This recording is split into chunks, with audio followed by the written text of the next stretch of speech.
Madinah Institute for Leadership and Entrepreneurship, MILE. Thank you for having me here. We will have a webinar called How to Create a Coaching Culture, and my name is Angelos Derlopas. I'm originated from Athens, Greece, and I'm very happy to be here today. So we will have, we'll try to gather as many information as we can about the subject, which is how to create a coaching culture. And I would like to start off with a quote from answering the question, so why is culture so important? The quote is, culture is strategy for breakfast. This is a phrase originated by Peter Drucker, and it's been made famous by Mark Fields, president at Ford Motors, which is an absolute reality. Any company disconnecting the two are putting the success at risk. However, while many studies show there is a direct correlation between a healthy, productive culture and a company's bottom line, the majority of companies spend little time thinking, let alone doing anything about it. This topic, even when they're spending lots of time thinking about their business strategy. So why is coaching culture important? This comes from a survey of the ILM, the Institute of Leadership and Management, which shows us that 80% of organizations have used, or are in present using coaching. And 96% saw benefits to individuals, while 95% saw benefits to the organization itself. So how these two work together? Starting with mission, vision, and values, let's say A for strategy, which is the guiding path through goals, objectives, and activities produce results, while let's say B, culture, which is a driving path through values, practices, and behaviors produce results. What keeps employees happy? Based on a survey of workers in 1999, which revealed the key elements that leads to employee satisfaction. This survey tells us that 28% of the employees are happy because of praise and recognition, 28% because of compensation and benefits, 6%, only 6% for job security, only 1% did not answer or do not know, a small 4% for promotions, and a big 33% for work environment. So what brought coaching in? Let's hear it from an HR manager of a large corporation. Well, she says the coaching initiative was driven mostly because the organization wanted to develop better communication. Prior to coaching, it was more of a traditional manager-employee relationship where a manager tells the employees the things they need to do and the employee tries to do them. But we were not necessarily getting the results we were looking for. So what we are looking for are the results which can be brought by coaching. So just to hit the spot is the steps necessary to create a coaching culture. And let's just start off right now with step number 1, develop the external coach provision. In the beginning, there are external coach providers involved in the company. Then the coaching approach is hired, and it is then used on an annual basis. This also means that the internal coaching capacity has developed both from within, with the use of the external coaches, and with the coach training. Step 2, develop internal coaching capacity. It is clear that the leaders and even team members have developed a coach capacity, a capacity to coach. Step 3, leaders actively support coaching endeavors. Leaders have a clear coaching approach in their leadership, and the coaching behaviors are an important part of the culture at the company, so important that traditional leaders are not being hired by the company. Step 4, develop team coaching and organizational learning. It is clear that team coaching and organizational learning is occurring even on a daily basis, like, for example, daily steering meetings, and systematically through weekly improvement meetings. This has also been observed as the team members coach each other. As a step 5, we look at how embedded is the coaching culture in the HR and the performance management process, and how is that embedded on a broad scale. Step 6 is about coaching becomes the dominant style of managing, when coaching is officially part of formulated values, policies, and the leadership strategy. It is clearly the dominant leadership style. Number 7, the coaching becomes how we do business with all our stakeholders. The company is consistent in having a coaching approach in conversations and in communications. These are the basic 7 steps for the coaching culture. An additional 3 is being offered here, and these are: create insights of core workers' competence and motivation, build top management acceptance and commitment, and create involvement in planning and implementation of involved parties. The step that is possibly the most important prerequisite is step 8, the insights that occurred before the change was initiated and are likely to be different from different companies. These insights are now part of the basic assumptions, such as people doing the job know best how to improve it, and involvement and participation creates engagement.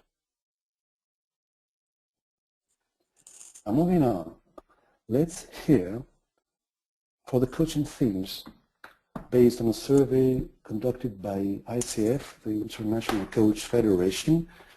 We'll take a look at coaching themes per level.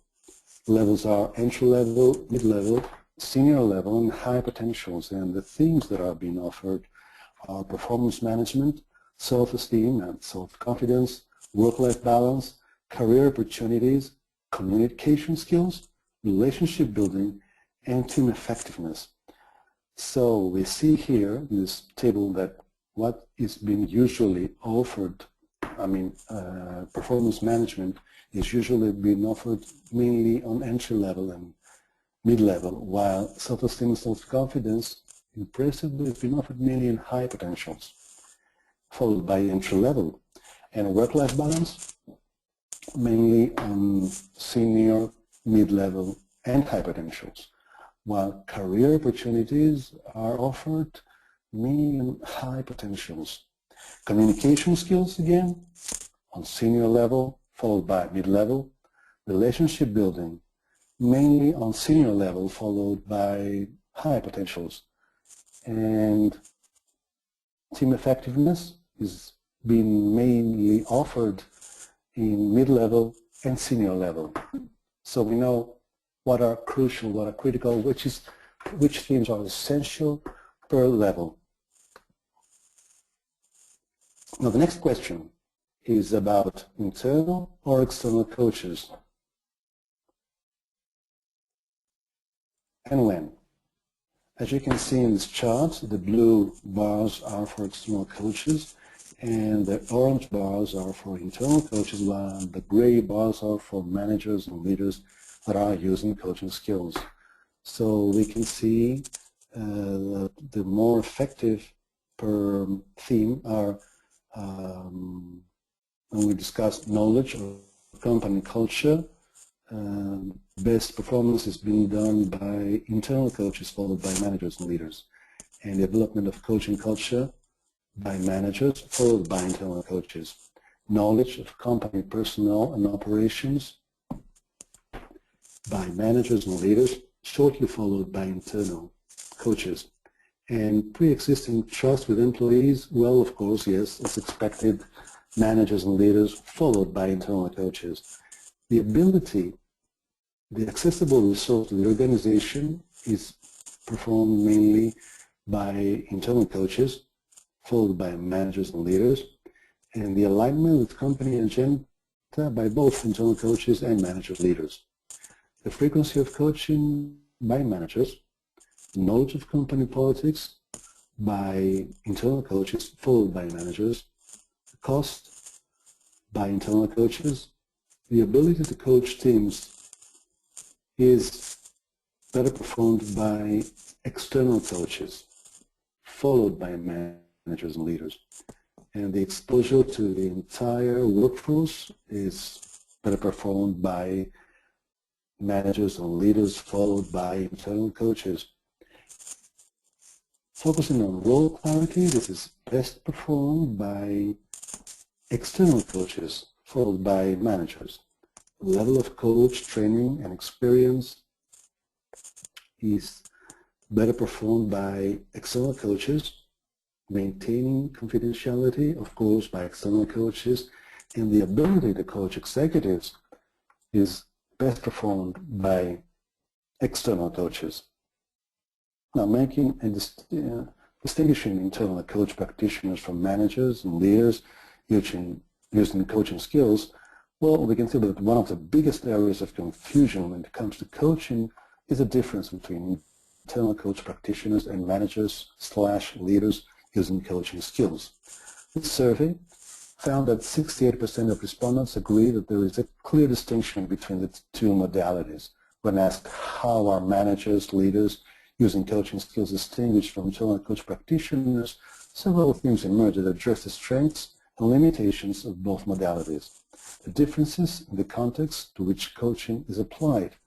The fundamental difference lies at the scope of the coaching process. The managers or leaders who are able to apply coaching skills in the day-to-day work might be using the same techniques as an internal coach.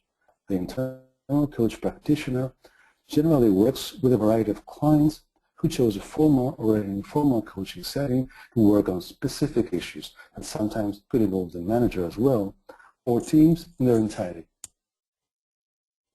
A manager or leader would use similar techniques with the intention to foster appropriate communication within the team, drive results, and fulfill the team's potential as part of the normal functioning of the team, rather than providing support on individual matters or to address specific team needs that require the intervention of an external independent facilitator. They are distinguished by the coaching context. Managers and leaders do coaching for their staff as part of their career development. Internal coach practitioners do coaching to achieve specific organizational outcomes.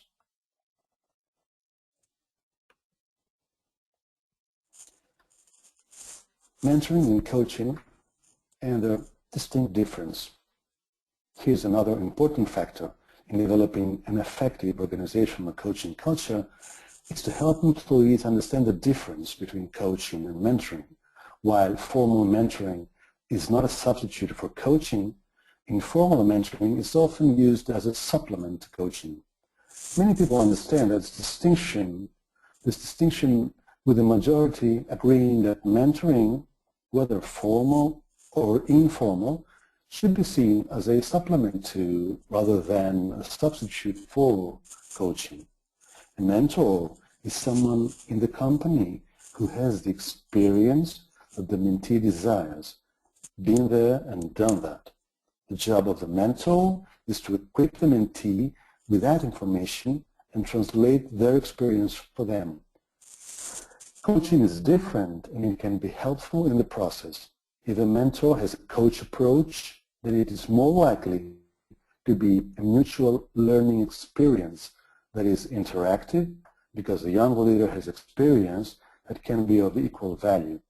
If the mentor doesn't know how to tap into that, then all the mentor can do is share what worked for them, but may or may not work for the new person. Good mentors do that intuitively, but coaching skills equip them to be more effective. So we see here that even good mentors need specific training to be more effective. And this chart proves what we have just said, that in informal mentoring is being done by 64%, more than substitute for coaching, and in formal mentoring, again, supplement for coaching is 41%, which is much higher than substitute for coaching, which is only a small 15%. About training coaches. Who decides when and who to train, regardless of the organization's size, its geographical location, or its industry? Human resources by 74%, and learning and development, L&D, by 48%, and also senior executives by 48%, are responsible for identifying and selecting the coach practitioners. And this is according to an AMA survey, and the coach selection is not necessarily determined by practitioners' coaching certificates or credentials. This is very interesting.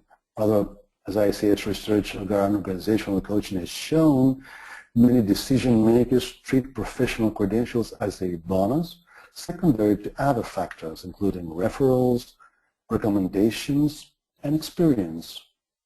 It is believed by some that providing a coaching community of practice could support the ongoing development of internal coach practitioners and managers using coaching skills. A number of benefits of the community of practice will include supporting coach practitioners and managers/leaders using coaching skills in training and education. Second, offering guidance about tools and assessments. Third, allowing an opportunity to partner with HR for development and feedback. And four, helping clarify roles within an organization. Now, what is the amount of training that is needed? As you can see here in this chart, again from a survey of ICF, International Coach Federation,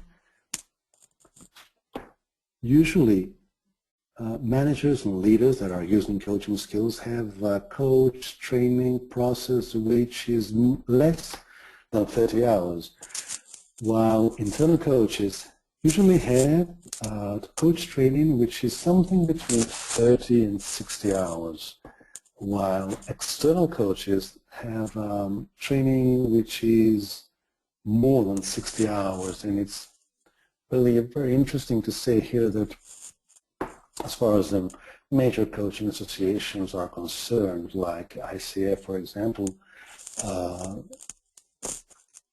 the minimum of a coach training program to be approved and accredited is 60 hours.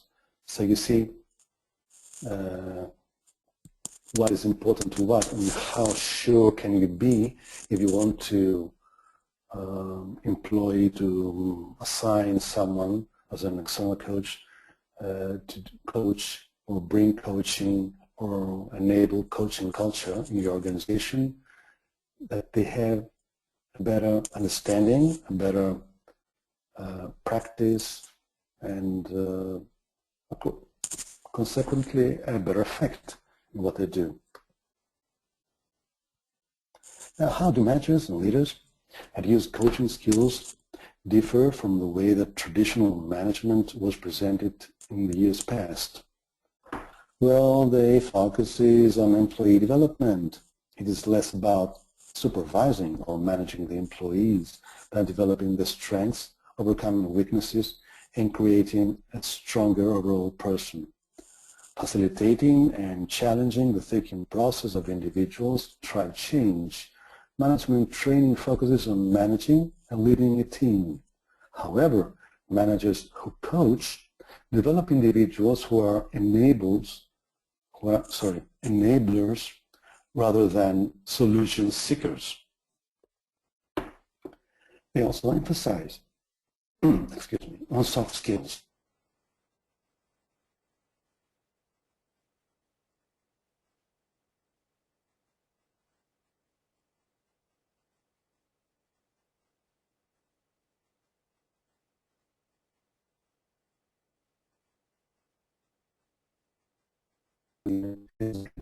Relationship with a direct manager now furnishes the foundation for the coaching perspective. Uses a more collaborative approach. Utilization of coaching skills supports a much more collaborative style of leadership than the directive styles and therefore training of the past. shift from a command and control mentality to a teamwork / collaborative / teaching mentality. Offers a different format focus, more interactive, specific targeted coaching behaviors practiced and followed up on post-training. It focuses on behaviors and outcomes, not information sharing and technical knowledge. It develops a coaching culture. Coaching skills are more about culture, not results, because they focus on developing correct behaviors that lead to both results and professional satisfaction. Traditional management training allowed a broader acceptance of the approach toward reports.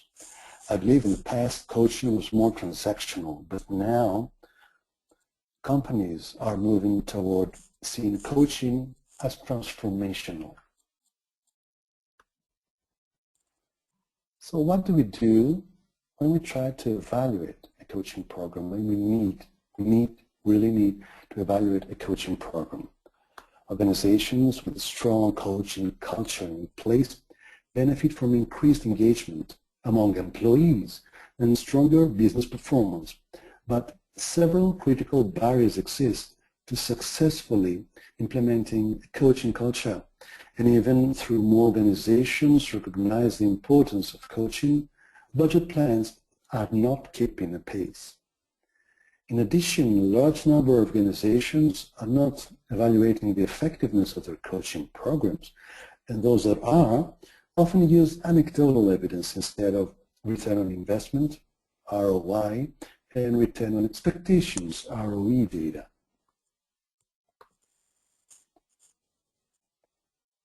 Let's discuss on the barriers.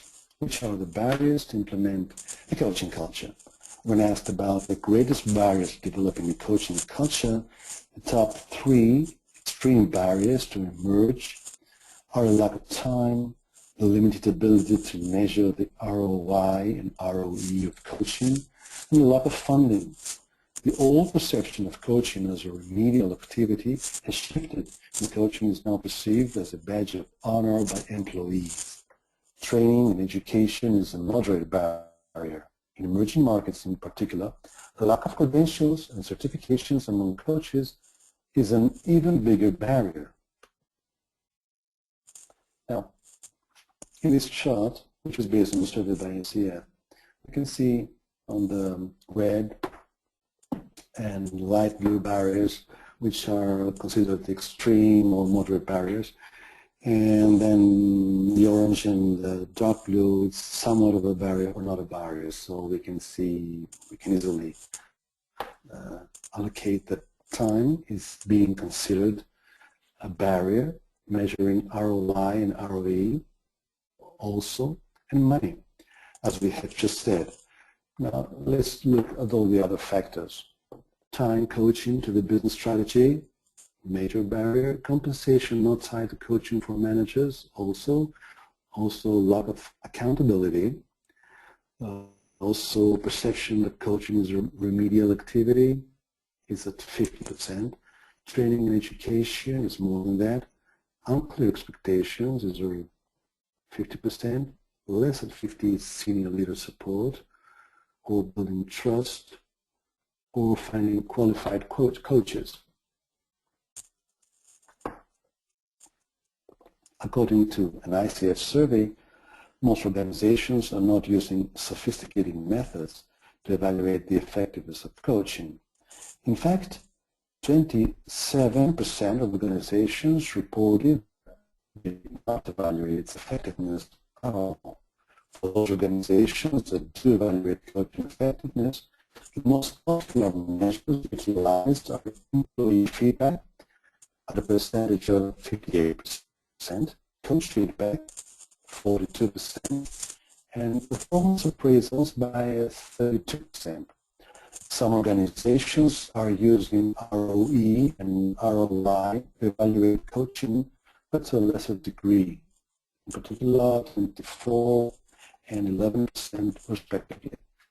Past research found that coaching can deliver an ROI of 7 times the value invested by an organization.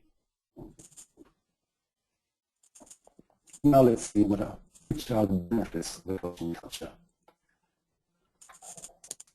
Again, dark blue, orange are for those who strongly agree or just agree.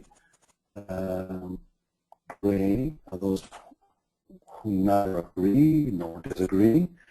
And light blue and red are for those who disagree or strongly disagree. So we can easily spot what's really happening and which are the coaching culture benefits. Firstly, let's say it's the increased engagement and then the faster onboarding on new roles, the faster leadership development, the increased emotional intelligence for employees, the improved team functioning, the increased commitment, the increased job satisfaction, and the improved employee relations. Also, the improved customer service and higher success rate for change management, the faster organization of onboarding, and the increased productivity, also increased employee well-being. Well, this third chart is for something which is being considered as not that much benefit, does not really benefit the coaching culture of those parameters.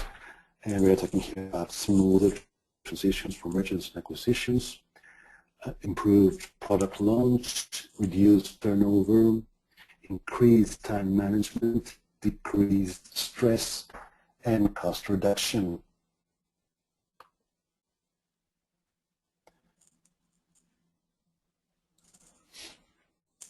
Now, establish organizational support. Position coaching as an invaluable initiative by identifying a respected leader to act as its champion. Give managers and leaders the tools, the information, and the guidance they need to explain coaching and its value to employees. Use a variety of modalities. External coach practitioners often come with more experience, but could, at times, lack in-depth knowledge of the company's culture, while internal coach practitioners and managers/leaders using coaching skills often have less coach training and coaching experience, but have a better understanding of the organizational system. Companies benefit most when a combination of modalities is employed. Offer coaching for everyone. Coaching should be provided across all levels of an organization to individuals of all ages and experience levels. Deliver coaching regularly. With a variety of modalities in use, coaching can and should be accomplished at regular intervals. Managers and leaders that are using coaching skills can really engage with employees on a daily basis, while internal and external coaches can interact daily, weekly, or monthly with a coachee as the situation dictates. And also clearly define roles for each modality. The roles should be clearly defined, especially between managers, leaders, and internal coaches, and those of the external coaches.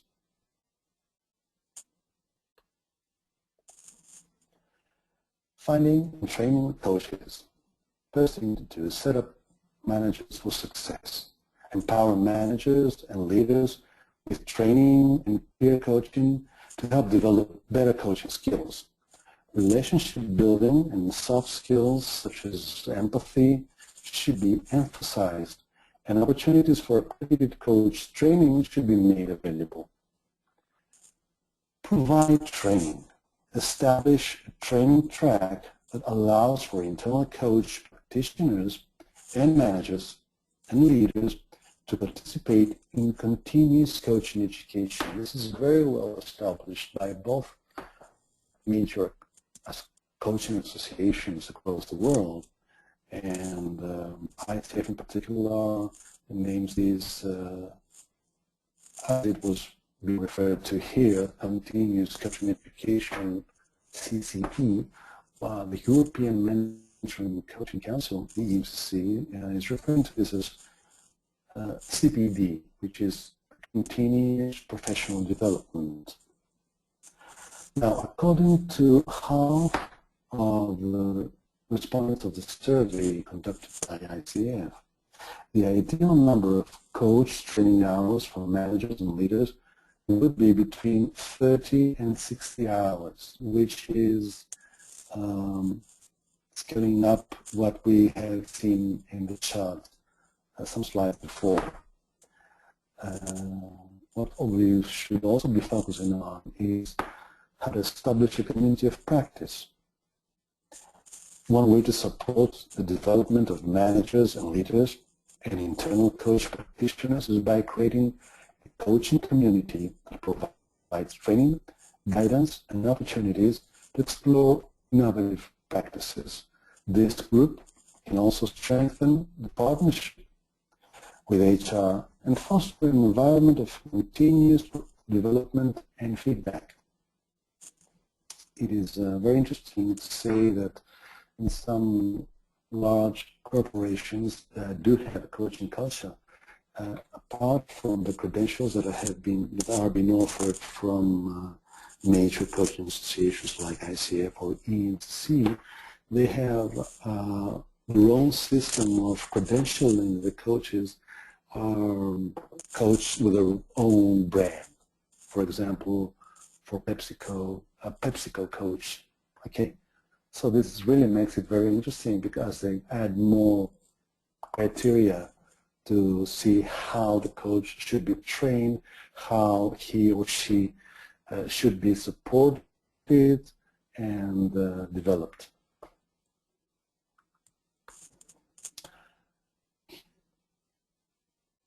Creating a coaching culture is about executing and evaluating how to break down the barriers and combat the top barriers of lack of time, funding, and accountability by ensuring that everyone, from senior executives to entry-level employees, understands the value of coaching to the organization.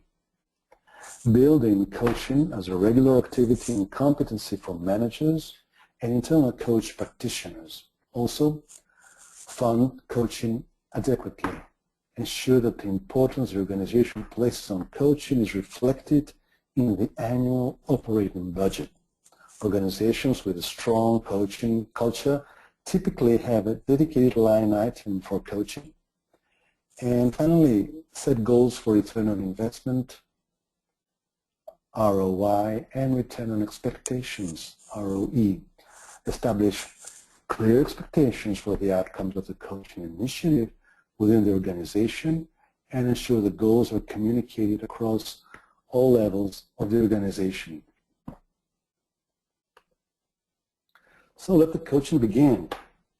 And I'm Angelos Derlopas, and this is, in this way we are finishing the presentation of this webinar, and I'm open for questions. You can, of course, see more information, look for more information if you visit our website, which is www.positivity.gr, or you can email me with request for information at Derlopas, which is DRLOPAS, at positivity.gr, and of course you can follow me on Twitter, grpositivity. Now, if you have any questions that you would like to answer, I would be gladly do that. Okay, well, thank you very much. Folks, we are now open for the question and answers. If you have any questions, you could either raise your hand. There's a hand icon available on your console, so if you click on it, you can speak to the speaker. Or you could put it in the question box. So both options, you could either raise your hand or you could put it in the question box. So first question to begin with, why do you think organizations are mostly reluctant to open up towards the executive coaching? Well, one thing could be for those organizations that are reluctant is that they are not sure about what the ROI would be, or ROE as we said, or how to measure it. And they're not sure how long this process will take. And of course, there is always a question of confidentiality. And the coaches and the coaching community and association should be very clear about that and inform the corporation that we as coaches and coaching associations, we pay a lot of attention in the confidentiality issues, and especially if you employ and credentialed coach from a major association like ICF or EMCC, for example, they are really bound by a code of ethics, and confidentiality is number one issue all the time.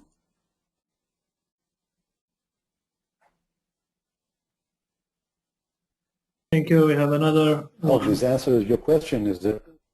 Well, yeah, it was asked by the attendee, so hopefully let's move to another question. In global context, do you think local coaches will be more effective to hire, or one should look for a more reputable international coach?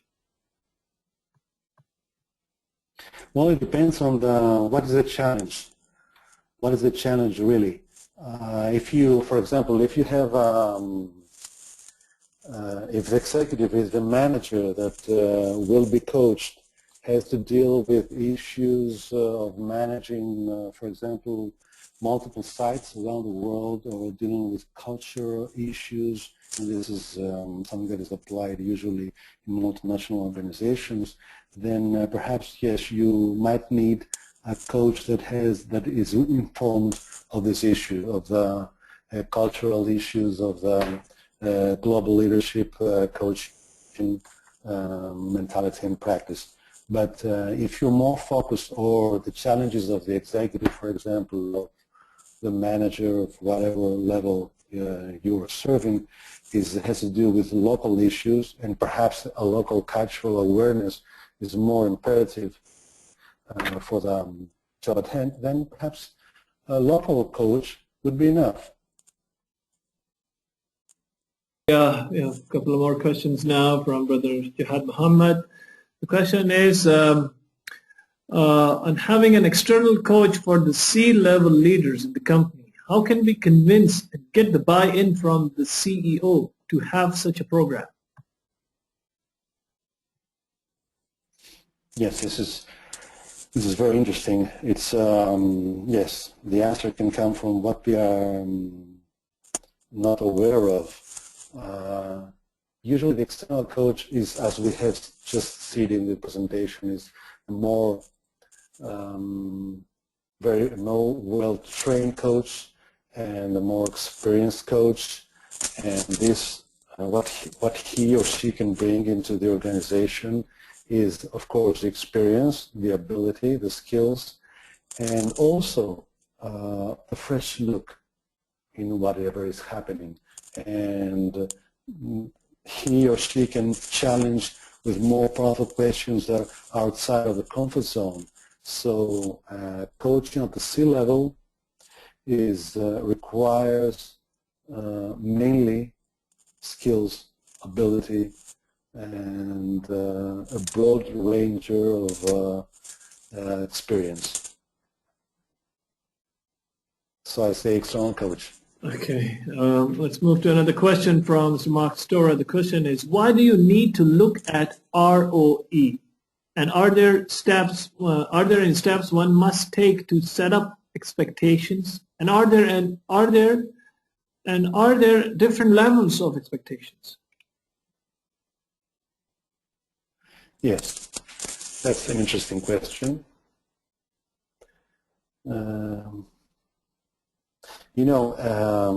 This is something that we as coaches are always starting with.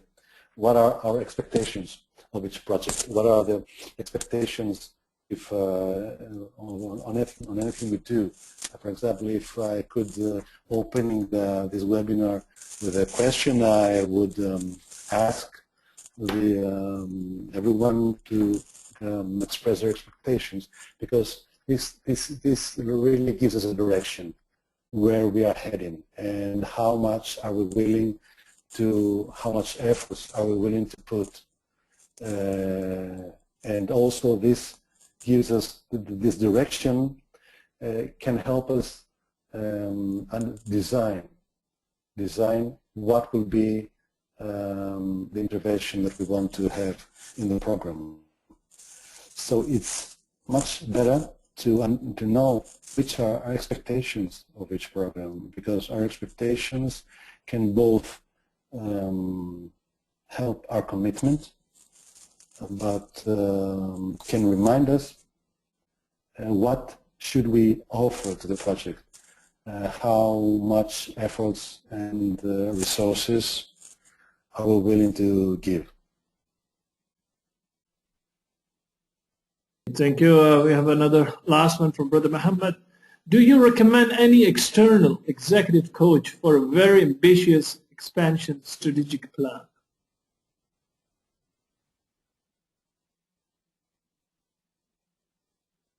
Do I recommend any particular, you mean, executive coach?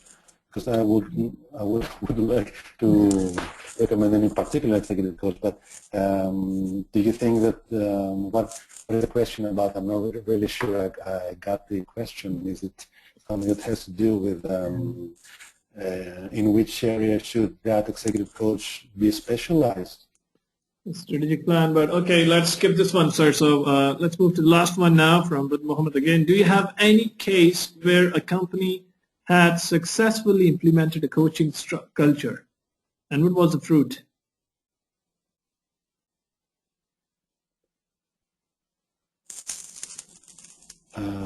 Well, there are a lot of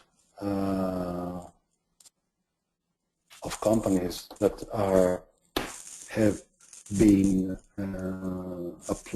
have applied coaching culture design and implementation, and usually, as we said, and this has been measured. Usually, the ROI for coaching culture implementation is a number 7. So it's 7 times the investment. So it's a big gain. It's a big benefit. Thank you very much. That really brings us towards the end of the webinar.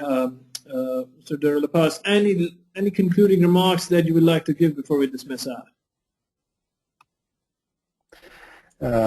Yes, concluding is that I would like to make more well understood that this is not theoretical business, and there has been there are various resources when you can look, and the coaching culture, applying coaching culture in organizations, big as well as medium sizes, are very, very successful, and this is what makes all the buzz. It's something that the buzz comes from the success that the coaching implementation brings. It's something that has produces results, produces success, and you can measure it, and it's tangible, and it gives it comes to fruition very quickly, depending on, of course, the goals that you set. So thank you very much. It's been an honor to have this opportunity to discuss all this subject with you. And I hope we get to meet again, and everyone that would like to contact me or ask more questions as they develop, I would be glad to have them on my email, as I said before. It's derlopas@positivity.gr. Thank you very much. Well, thank you very much once again, sir, and thank you all of those who participated in this webinar. We are recording this webinar, which will be uploaded on Mild Community in the next 2 to 3 days. You will be also able to download the soft copy of the presentation, which will be uploaded on the Mild Community. So please stay tuned to community.mild.org or to webinar.mild.org for our upcoming programs and webinars. Thank you very much. With that, Madinah Institute for Leadership and Entrepreneurship, MILE.